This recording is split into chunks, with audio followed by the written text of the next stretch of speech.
Good afternoon, everyone. Happy Friday. Today, we are joined by National Economic Council Director Brian Deese, who will highlight some key aspects of the executive orders the President is issuing today related to the economy and underline their impact on American families and workers. Brian is kind enough to take a few questions. I didn't have to twist his arm too much, but he does have to go to a briefing with the President, so I'll be the bad cop and come up when he has to cut it off. Go ahead, Brian. Thanks, Jen. So I wanted to just take a couple of minutes to talk to you about the executive actions that the President will take today. But just start with a little bit of context. Our economy is at a very precarious moment. We are 10 million jobs short still of where the economy was when this pandemic started. Last month, the economy lost jobs for the first time since last spring. Retail sales fell last month, and just yesterday we saw another 900,000 Americans file for unemployment insurance. That's a weekly rate that is higher than any week during the Great Recession. It's a moment that requires decisive action to beat this pandemic and support the economic recovery that American families need. That's why a week ago, President Biden laid out a comprehensive American Rescue Plan, a plan that is focused on changing the course of the pandemic, getting students back in school, and giving families and businesses a bridge to the economic recovery, while also addressing the stark inequities in our economy that this crisis has exposed. We have been engaging closely with members of Congress, with governors, mayors, business and labor organizations in the weeks since, and will continue to do so, and hope that Congress will move quickly to consider this important proposal without delay. At the same time, the American people are hurting, and they can't afford to wait. They need help right now, and that's the motivation behind the actions that the President will take today. I want to be very clear. These actions are not a substitute for comprehensive legislative relief, but they will provide a critical lifeline to millions of families. So just to get into the specifics, the President will sign 2 executive orders today. The first directs agencies to consider a number of actions that will provide emergency relief for working families affected by the COVID-19 crisis within existing authorities, and helping to correct some of the errors or omissions of the prior administration in providing families with relief. I just want to touch on a couple elements that are in that executive order to give you a sense of what we're talking about. On the issue of food insecurity, which is a growing crisis in America of hunger, nearly 30 million Americans last week said that they didn't have enough food to put on the table. So the President will ask the Department of Agriculture to consider taking immediate steps to provide nutrition assistance to hard-hit families. First, by increasing pandemic EBT benefits by about 15%. This is the program that is aimed at supporting families who traditionally rely on the school lunch program to provide meals to millions of kids through their schools. So in the pandemic EBT program provides direct assistance to families to cover those costs. But the way it is being implemented today doesn't get to the full costs necessary. So with these changes, an eligible family with 3 children would get about an additional $100 over 2 months to help pay for food. Second, increasing the SNAP benefits, emergency SNAP benefits for as many as 12 million low-income Americans. This is the core program targeted at preventing hunger in America. And these changes, again, for a family of 4 would mean about a 15 to 20% benefit increase.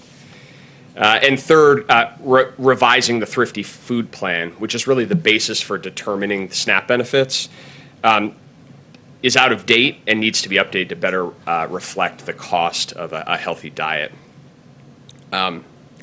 Another element of this executive order is to promote worker safety. And here, Biden will ask the Department of Labor to consider clarifying that workers have a federally guaranteed right to refuse employment that would jeopardize their health. And if they do so, they will still qualify for unemployment insurance. This is a common sense step to make sure that workers have a right to safe work environments and that we don't put workers in the middle of a pandemic in a position where they have to choose between their own livelihoods and the health of they and their families. The second executive order that the president will sign is focused on the jobs of federal workers and on federal contractors. He will direct his administration to initiate a process starting today that would allow him within 100 days to issue an executive order requiring federal contractors to pay at least a $15 minimum wage and provide emergency paid leave to workers. This was something that the president talked about on the campaign, that when we're using taxpayer dollars, federal contractors should provide the benefits and pay that workers deserve. The order will also protect and empower federal employees who've dedicated their careers to serving the American people, many in very difficult circumstances during this pandemic. And the steps will include restoring collective bargaining power and worker protections for federal workers, eliminating Schedule F, so-called Schedule F, which has threatened the protections of career employees and also provided a potential pathway to burrow political appointees into civil service. And also promoting a $15 minimum wage by directing the OPM, the Office of Public Management, to develop recommendations to pay more federal workers at least $15 an hour. Finally, just one final note, in addition to the executive orders that we'll be issuing today, we will be focusing on another key priority of the president and the vice president, which is equitable relief to small businesses. In previous rounds of relief, too much of the support that has been dedicated to small businesses has left out the smallest businesses, mom and pop businesses that don't have existing connections with a financial institution, and in particular Black, Latino, Asian, and Native American owned businesses were shut out completely. And a lot of that is because the outreach and communication from the federal government was either unclear or just non-existent. And so too many of those companies have been denied relief, and many of them have had to shut their doors for good. The president is completely focused on changing that, and he has directed us to take immediate steps to make sure that we're listening to these communities, we're taking their advice on how to improve the distribution of relief. So just this morning, I met, along with representatives of the Small Business Administration, with dozens of groups representing Black and brown-owned businesses and other underserved communities, as well as lenders, to hear their ideas on how we can improve communications and act on them. We discussed the president's idea of having navigators who are dedicated to helping small business owners find the right relief programs, fill out paperwork, get the money into their bank accounts, the kind of support that many of these businesses don't have because of embedded relationships that more well-connected businesses do. There are some groups out there in the country who are doing this really successfully. We're determined to learn from them and to scale those efforts nationwide. And in this vein, I look forward, I will be joining the Vice President Harris later today. She will be meeting with small business owners to discuss both the American Rescue Plan and the need for more effective small business relief delivered without delay. So that is today. That is our focus through a set of executive orders. And I'm happy to take a couple of questions, of which you all have many. Sure, okay. Sure. This is the good cop, bad cop thing. Christy, go ahead. Thanks, Jen. Hi, Brian. Hi. Good to see you. Thank you for taking questions today. I want to ask you about the call on Sunday with a bipartisan group of lawmakers. What can you tell us about the call? Will President Biden be on the call? And what is your message to moderate Republicans like Mitt Romney, who say the economy can't have another stimulus after you just passed a $900 billion relief package last month? Yeah, thanks, Kristen. So the president has made clear to his team that we should be reaching out to members of Congress from both parties to make the case for the rescue plan and to engage with them, understand their concerns. So that's what we're doing, both myself and senior members of the team. We have been doing that over the course of time. We'll continue to do that, including the call on Sunday that I'll be doing with a group of senators, and we'll continue that engagement going forward.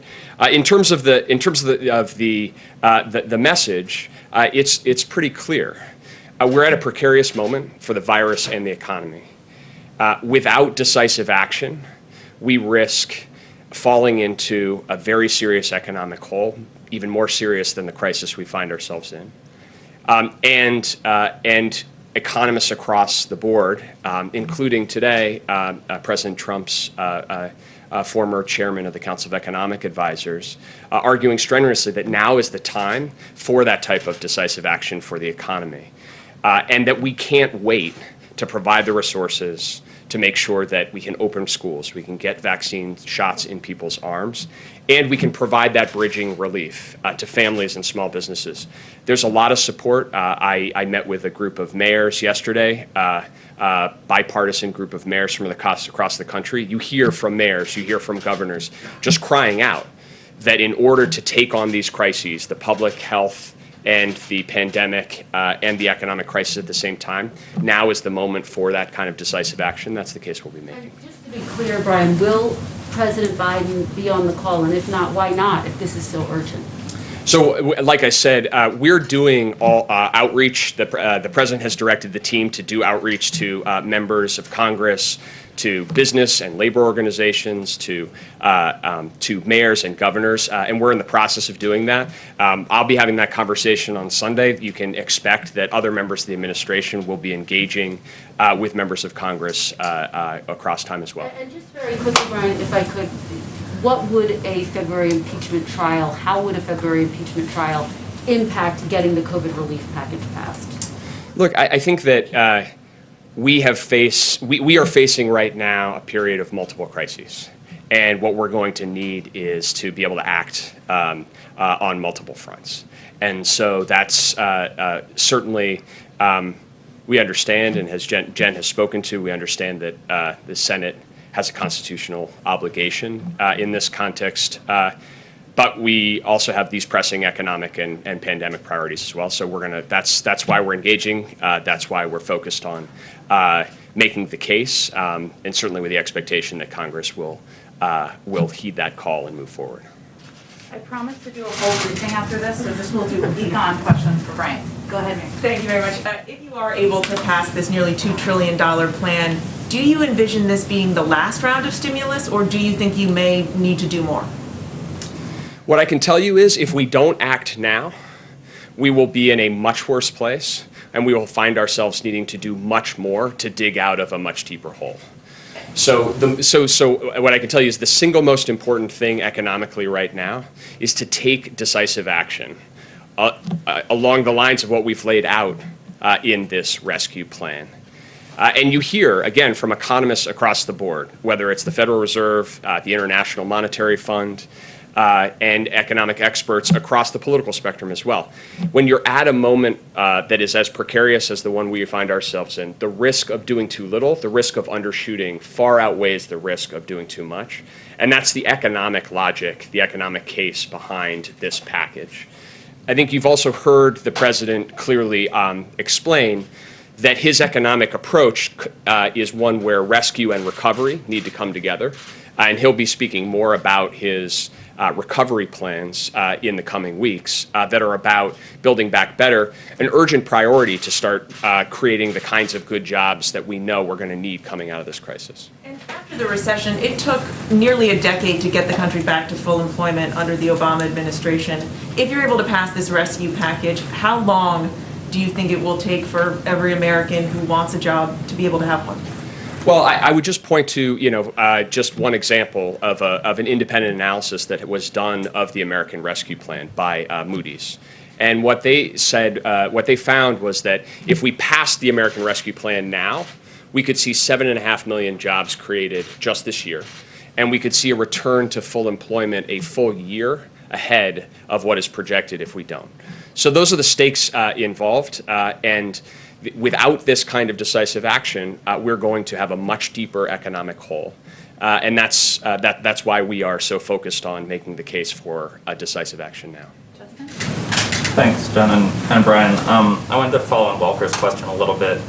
The President's talked about seeking unity on this bill, but also being clear-eyed when there's policy differences. So I'm wondering if after this call, which is with sort of the bipartisan coalition that you'd need to get this bill passed, if you expect to know whether the White House will pursue legislation, bipartisan legislation, or sort of head towards legislation through reconciliation. And I'm also wondering if you could talk about what sort of red lines will be, the point at which you say, okay, if you're not willing to negotiate about this in the bill, we're going to just start working with Democrats, as Speaker Pelosi and others have encouraged you to do. Yeah. Well, I guess I'd say two things to that. The first is, if you look at the elements of the American Rescue Plan, it was designed with a bottom-up focus on what are experts saying is the actual need. What's the actual need to get schools open? What's the actual need to have a national vaccination distribution plan to underwrite the strategy that you heard Dr. Fauci and the President talk about yesterday? And what's the need to support families and businesses during this transition? And the second thing is that as a result of that, I think we're seeing a lot of support. As I said, bipartisan mayors, bipartisan governors, business organizations, Chamber of Commerce, Business Roundtable, economists across the board, saying this is an appropriate response to an unprecedented economic circumstance. So that's the approach that we are taking, and that's the perspective that we are bringing here. And I think that we are heartened to see that kind of support. And that's the conversation that we're going to have with members of Congress, be they Republicans or Democrats, including, looking at where we are, where we've come over the last year and the lessons we've learned, that without decisive action, we know the consequences. And so now is a moment not to undershoot or to wait and see. Now is a moment to act. Right. I guess my question is, I think a lesson that a lot of President Obama and others have talked about from the ACA fight was continuing to court Republican support beyond a point of it being productive. And so I'm wondering for you guys, what is the decision point going to be where you might have Republican mayors, but it doesn't look like you have Republican senators right now. At what point do you say this is no longer worth kind of pushing forward? We're making the case. We are engaging. We're having conversations. We're listening. And we are also focused on the urgency and the need to act. And so, what I can tell you is that's where the president's focus is. That's where the vice president's focus is. That'll continue to be our focus. Is we want to engage and we want to act, and that's going to be what guides us here. It's going to be the last one, but Brian will come back. Thank you for doing this, Brian. Back to the point of the objections of some of these Republican senators who have already spoken out. They say they just passed $900 million or so at the end of the year. Most of it isn't even out yet. How do you know, if that money hasn't gotten into the system yet, that you even need to release more at this point? Why move ahead with $1 trillion plan if the $900 million that's already been approved hasn't even gotten out there? Sure. Well, first of all, we waited for 6 months or more before Congress acted, and so really a lot of what that $900 billion was doing was filling a hole in the second half of 2020 that desperately needed to be filled, and so this is not an issue of Congress acting too much. It's an issue of not acting enough. And the second is, if you look at the components of the $900 billion, again, we could go line by line, but these are resources that are either already out the door or are addressing economic challenges or public health challenges that were in the rearview mirror. So as we find ourselves today, looking forward, we need a very decisive set of actions if we are actually going to get schools open, if we're actually going to get a vaccination program up and running. And I think that the case that we will make is that today we're not where we need to be. And if we go line by line in the American Rescue Plan, These provisions have been designed based on an assessment of need, and we think they're going to absolutely be necessary. So, I think that looking forward, we're quite confident that this is the prudent assessment of needs. And I want to clarify two quick things. How many federal employees or federal contractors are making minimum wage right now? Do you guys know? So I don't have an estimate of that right now. And then last night you said that there are roughly 8 million people who haven't received their stimulus checks. Yes. How do you find them? So it's a great question. This is principally an issue associated with people who are non-filers, so they're not filing income taxes, in most cases because they don't make enough money to need to file federal income taxes. And so as a result, the way that the IRS and the Treasury Department in the previous administration has focused on getting those checks out has been to work through the tax system.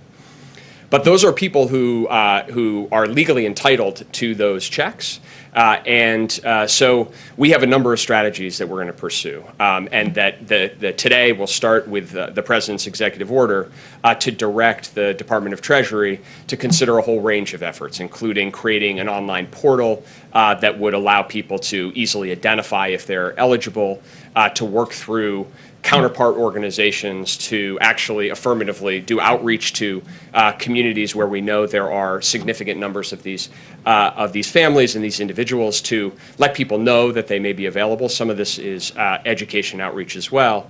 And I would just, it's a little connected to what I was saying about small business as well. What the President is directing all of us to do is to really focus on the affirmative steps that we can take, and an affirmative strategy to say it's not enough to just say, well, if folks don't know or if they don't have a network, then they're left out in the cold. We're gonna work both directly in what the federal government can do and with partner organizations to try to make sure that every American who's entitled to a benefit is actually receiving it. But if there's someone out there right now who hears you saying this and realizes I'm eligible and I haven't gotten it, right now today, is there a way for them to raise their hand and say, send me my check? Well, starting today, we're going to start a process to make that a lot easier for families, including being able to go online and do that. But that's work that's going to start today. I totally skipped the AP, so would you mind taking one more? I just want Didn't mean to. Thank you. I just had one small question on the mechanics of the EO targeting the food insecure. Does the USDA have the money to distribute these plus-ups that you're talking about? Yeah. Or is there going to need to be appropriations from Congress? So these are mandatory appropriated programs, so there's no need for additional congressional action. It's a change in regulation on the eligibility for benefits.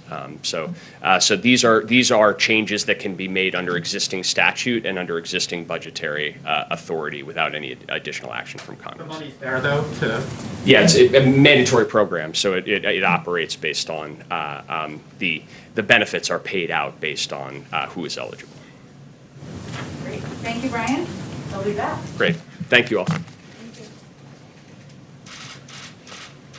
All right, everyone. Happy Friday. I have a couple of things just at the top, some things you've been asking about, so hopefully they address some of the questions you may have.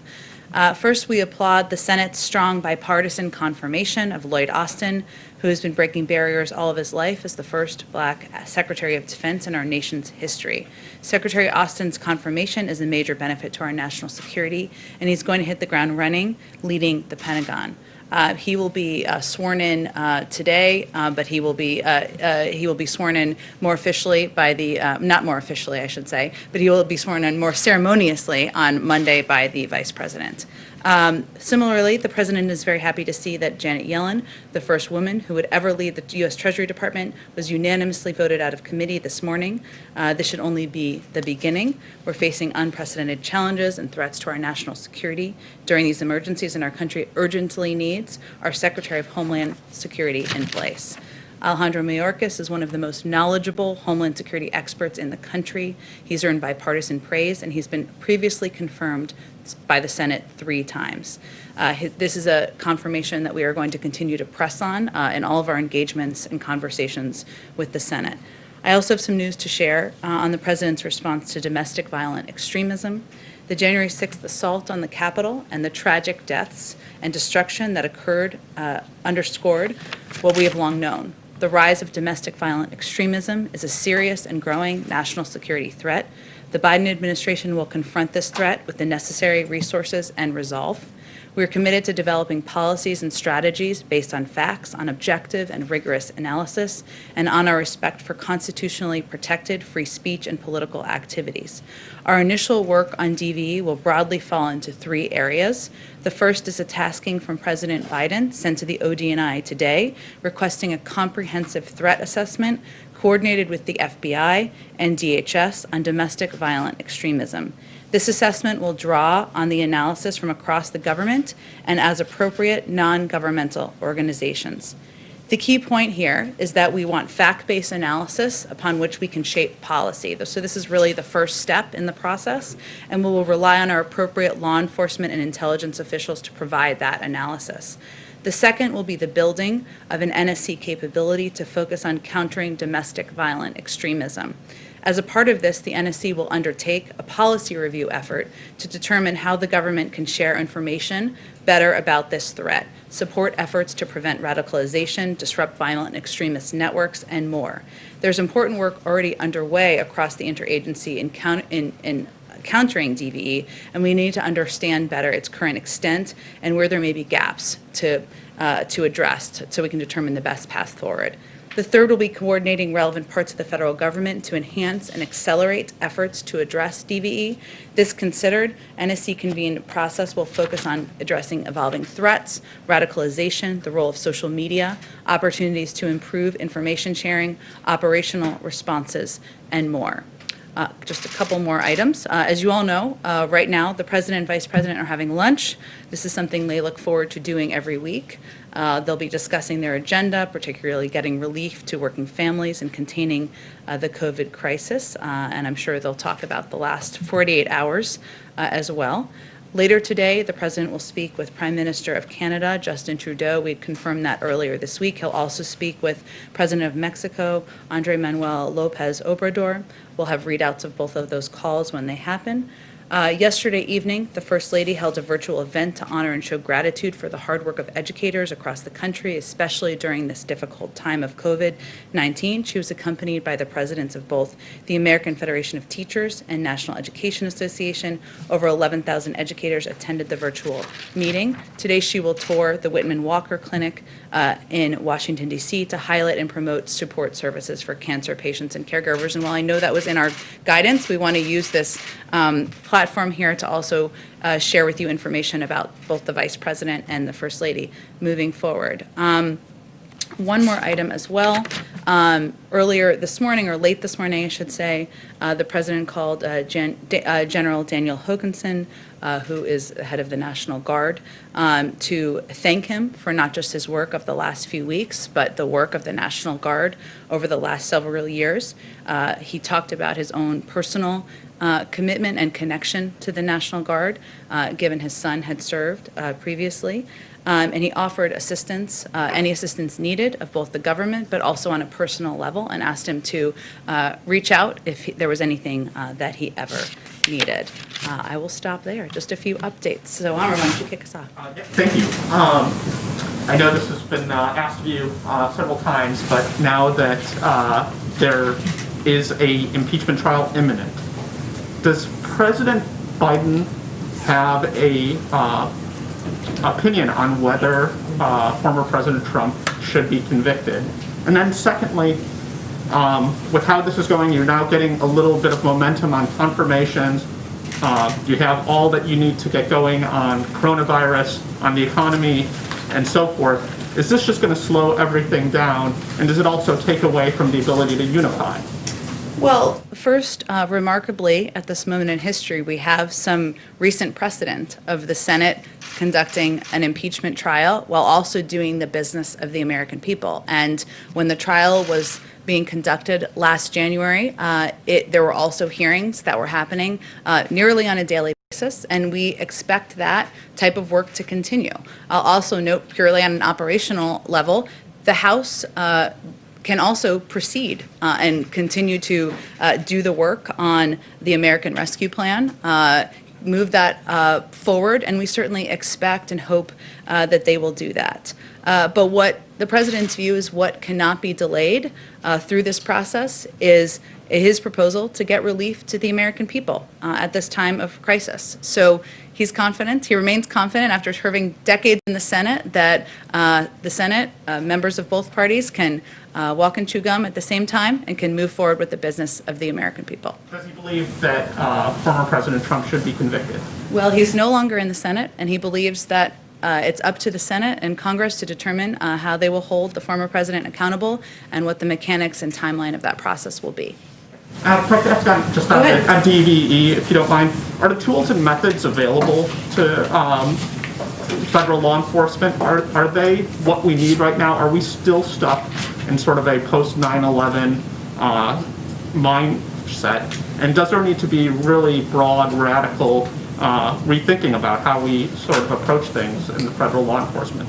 Well, the reason that the president wanted to do this review and the national security team wanted to do this review is because it's a priority to ensure we are assessing what is happening in government and how we can do it better. So clearly more needs to be done. That's why the president is tasking the national security team to do exactly this review on his second full day in office. So it's sending an indication of that. Let me just give you just a little bit more information. Homeland Security Advisor Dr. Liz Sherwood-Randall has asked Joshua Geltzer to pioneer a scoping effort in the first 100 days in coordination with the Senior Director for Counterterrorism, Claire Linkins. Geltzer previously served as the Senior Director for Counterterrorism on the National Security Council from 2015 through 2017. And Deputy Homeland Security Advisor Russ Travers will also bring his extensive experience. So those are some of the people who will be involved in overseeing this review and an assessment of what the steps are going to be following. Go ahead, Kristen. Thanks, Jen. One on impeachment, and then if I could, on COVID. On impeachment, did House Speaker Nancy Pelosi consult with President Biden before sending the article of impeachment over to the Senate? I don't have any calls between them to read out for you, Kristen. Obviously, they're in regular touch. I can say, from a previous question you asked Brian, that he's been in touch with members of both parties about his agenda even since he was inaugurated. So obviously a range of topics come up in those discussions, but I don't have anything more to read out for you. On the timing, Leader McConnell has said that he's going to push for a February timeline. I know that you don't want to comment specifically on the timeline of this, but how would a February trial impact the effort to get COVID relief passed? Well, the president's expectation, he believes in the Senate and their ability to multitask and get the work and business of the American people done at the same time while they are proceeding with an impeachment trial on whatever timeline it begins and ends on, Kristen. So he's come. Is mid-February fast enough for He's going to leave the timeline up to them. But what is important, and again, there's precedent for this, is that they are continuing to move forward with getting the relief to the American people, because that certainly can't wait and be delayed until March, April, or May. We can't afford that. If I could follow up with you on what you said about COVID yesterday. You said your goal is 1 million shots per day, which would double, you said, what the Trump administration was doing. According to the CDC, we have reached 1 million shots a day last week. So given the urgent need for vaccinations, why not aim higher? Well, first of all, we're not packing up our bags and leaving at 100 days. We felt it was important, and we set that goal before any American had received a single shot. So the incoming Biden administration felt it was important to set what was described as a bold and ambitious goal at the time, and many doubted we could even get there. So we want to set our own markers and markers for the American public so that they know we're meeting our goal. If we surpass that, that's great. We're going to continue working after day 100 as well. But there are a number of factors here Dr. Fauci also talked about. It's not just having the access to the vaccine, right? It is about addressing vaccine hesitancy. It's about ensuring we have the materials needed. It's about, and you all have done reporting, of course, on different issues going on in states from New York and others where there are concerns about supply, where there's confusion about the process, and we need to address that. So there are a number of operational challenges that are happening at the same time. Okay, let's go, Ed. Yeah, following up on the vaccine, stakeholders we've talked to, state leaders, medical experts, have said one of the questions that they're trying to figure out is how much vaccine is actually in the national stockpile right now. Do you have any sense of that yet? Our team, as you know, has been on the ground for about 48 hours, but certainly what they want to determine is not just the operational issues I referenced, but also what we're looking at in terms of supply. We are, as you may know, we are going to be starting briefings next week, I should say, a couple times a week with some of our health experts. So I expect they'll be able to provide some update of what they've reviewed and what they have access to at that point in time. Two other quick ones on the previous occupant. House Intelligence Committee Chairman Adam Schiff is calling on President Biden not to extend the courtesy to President Trump of getting access to intelligence briefings. Has a decision been made on that? Not that I'm aware of, but I'll follow up with our national security team and see. We would certainly leave the decision to them, to the intelligence community. Clear up the confusion here about who exactly dismissed the chief White House usher? Well, it happened. Was it the Biden administration or was it the previous occupant? It is a very important question. I'm so happy you asked it. It happened before we walked in the door, Ed, so I don't have any more information than what we've provided. Go ahead. Not to belabor this point, but you've said that Congress can walk and chew gum at the same time, which is true. But there are also so many hours in the day. Has the president expressed any concern that a Senate trial will slow down additional confirmations or movement on a COVID relief bill? Only that it cannot. There are only so many hours in the day, you're right. But again, if there's a Senate trial happening in the Senate, of course it would happen in the Senate, the House can move forward on a package. And certainly there is capacity and ability to have discussions, have hearings, take steps to move forward on the president's COVID relief package. And we don't think it can be delayed or it can wait. So they're going to have to find a path forward. He's confident they can do that. And President Biden has made pretty clear that he believes former President Trump is unfit to serve. Does he think he should be barred from holding federal office going forward? Well, we'll leave it to Congress. He ran against him because he thought he was unfit to serve, and he's no longer here because President Biden beat him. But we'll leave the steps, the accountability steps to Congress to determine. Just two quick COVID questions. Any update as to whether the president may sit down with congressional leaders to discuss and try and hammer out this package? Sure. Well, I will say without giving you specifics necessarily, but which I know you're looking for, so I shouldn't have just walked myself into that rabbit hole. But right. But the president has already done a number of calls with Democrats and Republicans. That will continue. He's very eager to be closely involved, roll up his sleeves and be making calls himself.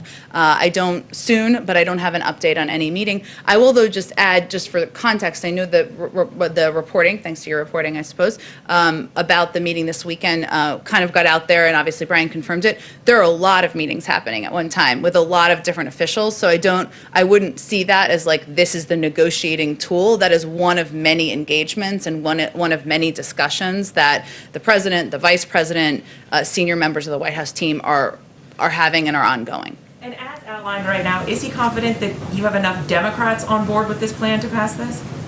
Well, he announced the plan about a week ago, right? His view is that this is how democracy should work, which is the President of the United States announces what his vision is and what his proposed plan is to address the crises the American people are facing. Then there are ongoing discussions with Congress. They like some pieces, they don't like other pieces. You all have seen Democrats like many pieces, Republicans even like some of the pieces too, and he's had those encouraging conversations. But the final package may not look exactly like the package that he proposed. That's okay. That's how the legislative process should work. Go ahead, Justin. Thanks, welcome back. Thank you. I had a question on COVID, but I wanted to start with just some housekeeping from questions you had earlier in the week that you said you might circle back on. Okay. So I was wondering if... The plane? Sure, we can start there.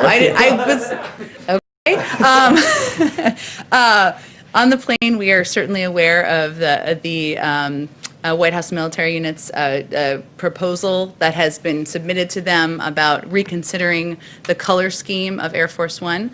I can confirm for you here, the President has not spent a moment thinking about the color scheme of Air Force One or anything in the House or any article of anything. And no one is going to submit a decision memo to him on that particular topic. But certainly we're aware of the proposal, and as there are any updates, we're happy to provide them to you.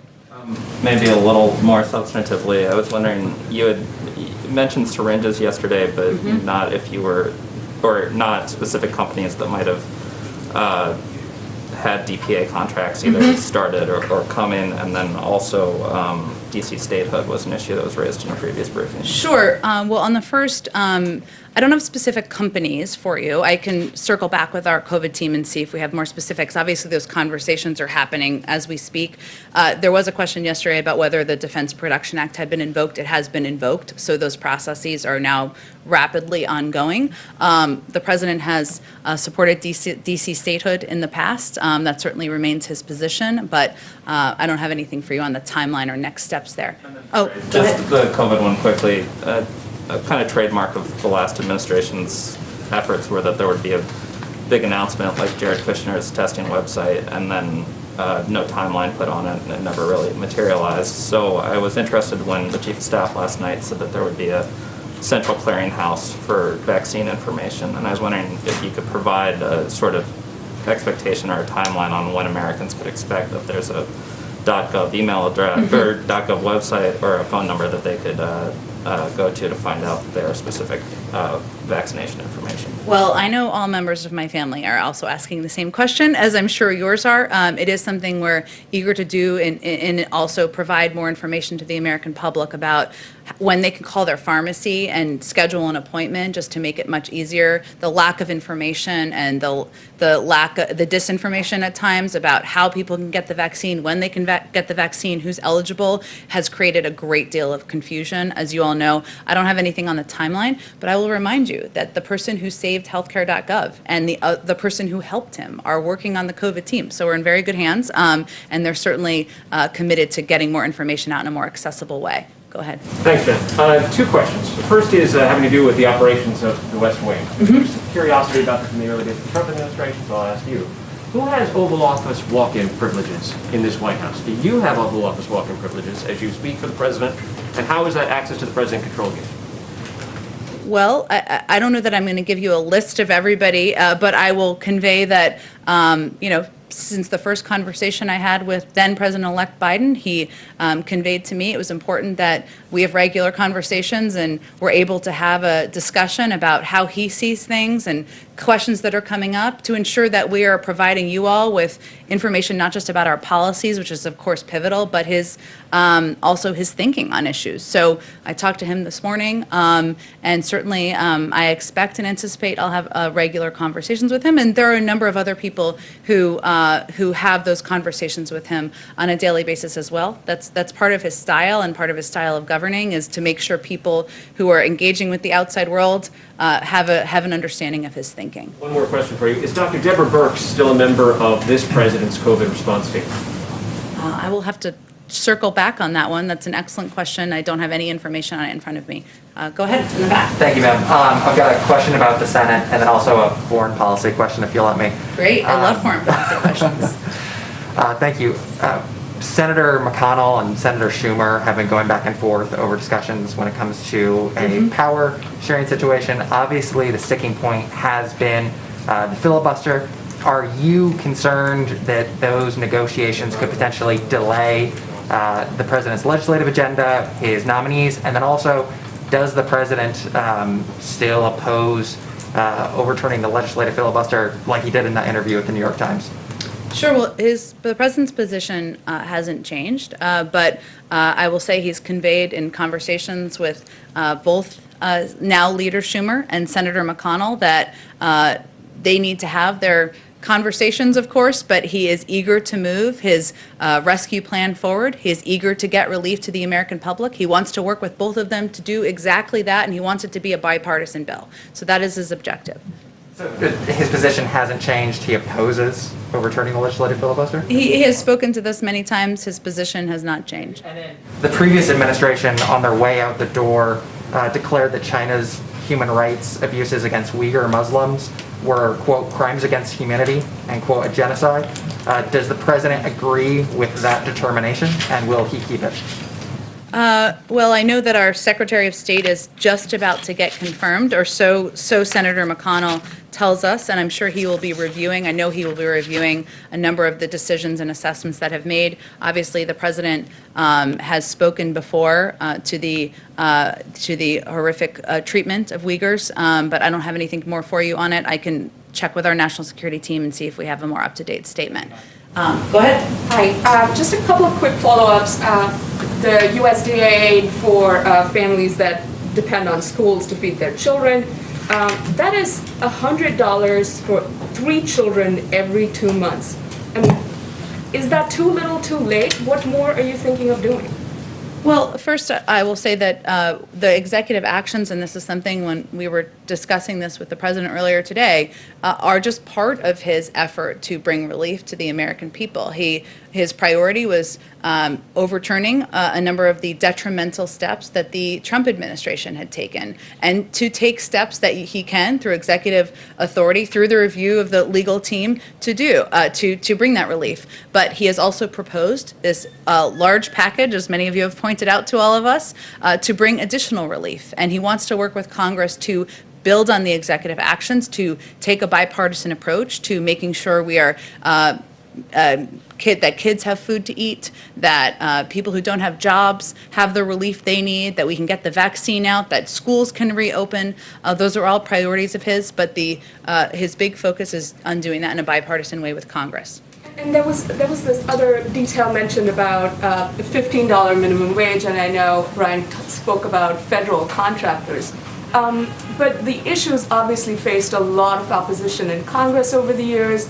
Is President Biden planning to speak to Senator Schumer to bring the bill, the legislation that the House passed on $15 to the Senate? I mean, how does this broadly help workers around the country? Well, again, this is just one part of his step to provide relief to the American people. There are many federal contractors, of course, serving the government, and he felt it was something that was not just right to do, but something that was necessary to do. But he has proposed a significant relief package, or package that will provide assistance to many, many Americans, and he will continue to advocate for the $15 minimum wage moving forward. There's no question about it. Go ahead. Thank you very much, Jen. And I'd like to focus on vaccinations. There's arguably something that the federal government can do in this front. In New York, there is a looming train wreck that's actually happening today. Governor Cuomo and Mayor de Blasio say that they're going to be running out of their batches of first doses of the vaccine today. They don't expect to get more until Tuesday, so there's going to be a 3-day gap. Is the federal government and is President Biden going to do anything to prevent that? Well, we've asked the CDC to look into exactly this issue and see what can be done. I don't have any update beyond that, but certainly we don't want any states to run out of access to vaccine. We are hopeful that in the weeks ahead, as we get our sea legs here and our team starts to operationalize engagement with governors, engagement with local officials, to provide them a greater understanding of supply, of what we are going to have access to in a time frame that's farther in advance, that we can avoid situations like this in the future. But we've asked the CDC to look into what's happening. Follow up on that. There's arguably a way that the federal government could just basically flip a switch and help alleviate some of this problem. New York City says it has 65,000 doses that are reserved for a second shot. Is the federal government considering allowing those to be used for the first shot so that there is not this 3-day gap of first shot vaccinations? Well, as you know, in the past, we have advocated for releasing additional access from the reserves, but we have really deferred to health and medical experts. So that's why we have asked the CDC to look into what the options are. So you've asked the CDC to look into this, so there isn't... Well, to look into, to have the conversation with officials in New York and to look into what is possible. But I don't want to get ahead of them. We want to lean into health and medical experts to make the decisions. Go ahead. Thanks, Jen. One of the executive orders that was signed yesterday requires that international travelers quarantine or self-isolate. Is the administration going to do anything to enforce that rule, or is it mostly an honor system? And then on coronavirus, one more. Has the president considered establishing any sort of national memorial to memorialize those people who've died from coronavirus? Sure. Both are excellent questions, and the first one I should have information on, but I'll have to follow up with you on both of them. I'm not aware of a discussion about the second piece, so that's an interesting idea, and I will bring it back to people and see if there's more to say. The immigration bill, has the president got a sense of any feedback on the immigration bill that was sent to the Hill yesterday? And is there an overall timeline for when he'd like to see that move? Well, we already have co-sponsors of the immigration bill, as you may have seen, which is obviously a good sign. There are a number of experts, as you know, because I'm guessing you have covered this issue for some time, if you're asking with a level of detail, who have worked on immigration reform, had bipartisan discussions in the past, and we are hopeful that this proposal, that this bill that we sent forward yesterday, will be an opportunity for a reset to really restart those discussions. But we expect that will be the first step here, and that we're hopeful that the components of this proposed bill, which are different from what has been proposed in the past, because it includes smarter security, it includes a path to citizenship, but it also includes funding to address the root cause, will help be the basis of those discussions, and we would like to see them move forward quickly. Okay, why don't you go ahead right here. You mentioned the issue of vaccine hesitancy. Does the president believe that all Americans should get the vaccine, and then for those who might be reluctant to get it, how do you convince them that it's safe? Well, he does. The more people who are vaccinated, the safer we are. And that health and medical experts have also conveyed that. That's what I'm quoting. In terms of addressing vaccine hesitancy, it's a big challenge. You heard Dr. Fauci talk about this yesterday, and it will be easier for the first tranche of Americans to convince them to get the vaccine. They're just looking for information on where to go and how to sign up and how to get grandma to come with them. It is really the next layer of people who are concerned, as you alluded to, about the safety and about the efficacy. And unfortunately, there is a larger than should be percentage in minority communities, communities of color. And so we've been quite thoughtful, or we want to be quite thoughtful about how we do outreach and engagement. Obviously, it's making it accessible, so ensuring we have these community centers and health centers that can provide the vaccine, but also who's communicating on behalf of the government or on behalf of the safety of the vaccine. The president certainly will be doing that. The vice president will be doing that.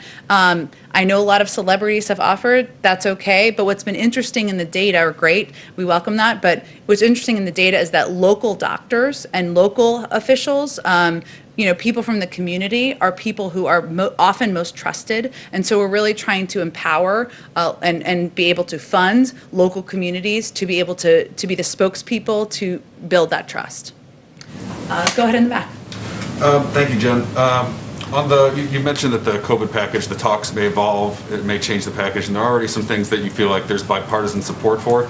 Is there any consideration that's taken place or that may take place in separating some of these pieces out and passing the things first and foremost that may generate bipartisan support, given the urgency that you've talked about? Well, I will say, as Brian said, that our objective here, or the way that the package was designed, was to address the core issues of the crisis. So I think the tricky piece of that question is, do you delay vaccine funding to distribute the vaccine? Do you delay funding for unemployment insurance? Do you delay funding to reopen schools? Nobody wants to be having a conversation about why schools aren't reopened in May or June. Democrats, Republicans, no members of Congress. So there are key components in here that that in the package that was designed to address the current crises. So right now we're having a discussion about the big package, but as you noted, there are points of view, no surprise, about many components of it. We certainly understand that, and we welcome the discussion and engagement with members of both parties. Timeline on the fact-finding period for the domestic violent extremism the letters that you've sent? Is there a period when you're expecting to get maybe some action? When we're getting the report back? I don't believe we have outlined that yet. We can follow up with you if there's a specific timeline that we're putting out publicly at this point. Go ahead. Janet Yellen in committee yesterday said that President Biden wouldn't be signing any free trade deals because the focus was on the domestic economy and infrastructure. Where does that leave the potential for a UK-US trade deal, which, is it months away or next year or year after? Well, I can't give you any timeline. I will say that what is important to the president and also our national security advisor, Jake Sullivan, is that we do everything we do must help advance working families and the American middle class. And that certainly includes any trade agreements. And that is part of their objective and how they would approach it. But as you noted, at this point in time, we're working to get the pandemic under control, provide economic relief to the American public. We, of course, can do multiple things at the same time, but those are our primary priorities at this point.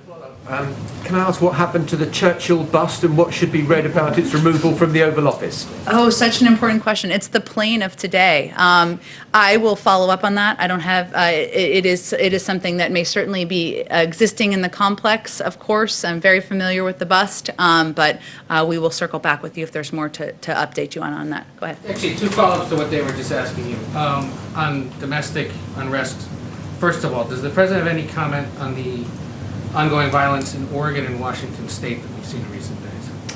Well, certainly we had our team on the ground, our national security team, even before 12:01, early in the morning on Inauguration Day, because we wanted to be able to monitor events happening across the country and any unrest that was resulting from the last couple of weeks. I haven't spoken with him specifically about those events, but it is something our national security team, Liz Sherwin-Randall, our Homeland Security Advisor, is closely monitoring, of course. But if we have an additional update, I'm happy to provide it to you. Two more. He's speaking with the leaders of Canada and Mexico. Any word on who else is next? And has there been any discussion about when or under what conditions he, the Vice President, the Secretary of State, would fly overseas to meet with world leaders? So despite his desire, my desire, if that matters, to do a foreign trip, I think it will be a bit of time. I don't have an update for you on when that will take place at this point. But I would expect he'll have, of course, additional foreign leader calls next week. As has been the case with our national security team, you can anticipate that those will start with our allies and partners, including many of the Europeans. But I don't have a specific day-by-day calendar for you at this point. This is his first weekend in the White House. Does he still plan to go to Mass every weekend? And has he picked a parish here in the Washington area or a place where he plans to go? Well, his faith is certainly quite important to him, as you know, from covering him, and I would expect that he attends church, continues to attend church very regularly. He has not selected a church yet, but if and when that happens, we'll certainly keep you updated. Let's see, I haven't taken go ahead, all the way in the back. So Japan is planning to host the Tokyo Summer Olympic Game in 6 months, but they have not made a final decision if it will go on as planned or be cancelled because of the pandemic. So does the White House expect to be a game on as planned, or is President Biden confident to be a safe Olympic game in Tokyo? And does he feel safe to send Chief USA members to Tokyo this summer? Well, as a big Olympics fan, I'm certainly looking forward to it. But I have not talked to the president or our national security team about plans for this summer or the games. So we'll have to take that question too and circle back with you. But did you have another one? Maybe I can get another one. Yeah. How about the President Biden's Indo-Pacific policy? I'm talking about Japan and North Korea. I understand Mr. Sullivan does talk with his Japanese counterpart. But what is U.S. policy on Japan? Well, U.S. policy on Japan as it relates to North Korea? Both. Okay. The president's view is, of course, that is without question that North Korea's nuclear, ballistic missile, and other proliferation-related activities constitute a serious threat to the international peace and security of the world and undermine the global non-proliferation regime. And we obviously still have a vital interest in deterring North Korea, as does Japan, of course. We will adopt a new strategy to keep the American people and our allies safe. That approach will begin with a thorough policy review of the state of play in North Korea in close consultation with South Korea, Japan, and other allies on ongoing pressure options and the potential for any future diplomacy. So I will say we will, as we have historically, the United States will work closely with partners in the region to determine a path forward and work together on deterrence. TPP. Is President Biden considering to rejoin the TPP, Trans-Pacific Partnership? Well, again, I think President Biden knows TPP wasn't perfect and believes we need to make it stronger and better. But at this point, our focus and his focus as it relates to the economy is on doing everything we can to advance working families in the American middle class, and so that will be his focus in the coming months. Go ahead, Justin. Just a quick one on Inauguration Day. China sanctioned a number of outgoing Trump administration officials.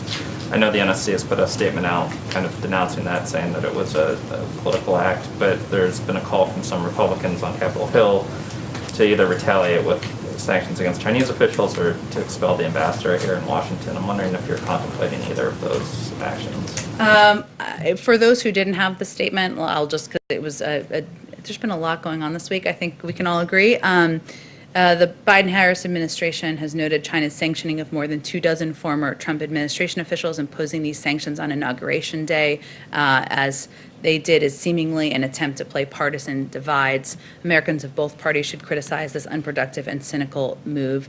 And President Biden looks forward to working with leaders in both parties to position America to outcompete China. I don't have any additional update, though, on other considerations. Go ahead. Thank you, ma'am. This morning, the White House put out a statement on the anniversary of Roe v. Wade. As a candidate herself, the vice president proposed an abortion rights law akin to the Voting Rights Act. Is that something that she still supports? Is that something that the president is exploring? I don't have any update from the vice president's policy. Obviously, her policies are the policies of the Biden-Harris administration, and the statement today speaks to those policies. Oh, we have ventured to get you a week ahead, and I promise that we will do it in the future, but we don't have any really detailed specifics to share with you at this point in time, other than the president will not be leaving the DMV, I can assure you, next week, and he will continue to sign additional executive actions and engage with members of Congress. We will have a more detailed schedule, but we're still ironing out all the specifics. Thank you, everyone. Let's do this again on Monday.